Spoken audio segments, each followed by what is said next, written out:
తిరుమల శ్రీవారికి మరో భారీ విరాళం అందింది.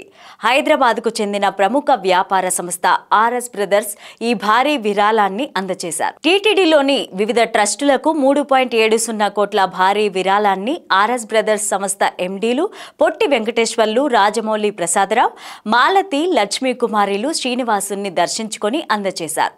రంగనాయకుల మండపంలో టీటీడీ అదనపు ఈవో సిహెచ్ వెంకటయ్య చౌదరికి విరాళం చెక్కులు అందించారు. టీటీడీ ట్రస్టుల ద్వారా హిందూ ధర్మ పరిరక్షణ, వైద్య విద్య చేస్తున్న సేవలకు చేయూతగా విరాళాన్ని అందించినట్లు దాతలు తెలిపారు. ఇక తిరుపతి శ్రీ గోవిందరాజస్వామివారి ఆలయంలో సెప్టెంబర్ నెలలో పలు విశేష ఉత్సవాలు జరగనున్నాయి.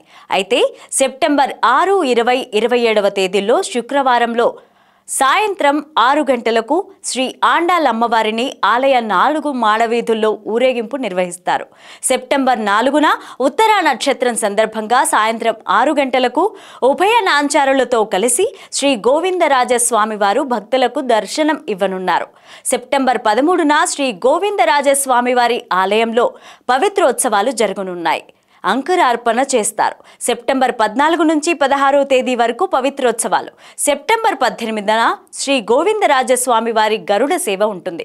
23వ తేదీన రోహిణి నక్షత్రం సందర్భంగా సాయంత్రం 6 గంటలకు రుక్మిణి సత్యభామ సమేత శ్రీ పార్థసారథి స్వామివారిని మాడవీధుల్లో ఊరేగిస్తారు. కాటేశ్వర నగరం వేణుగోపాల స్వామి ఆలయంలో 29, 30వ తేదీల్లో పవిత్రోత్సవాలు ఘనంగా జరుగుతాయి.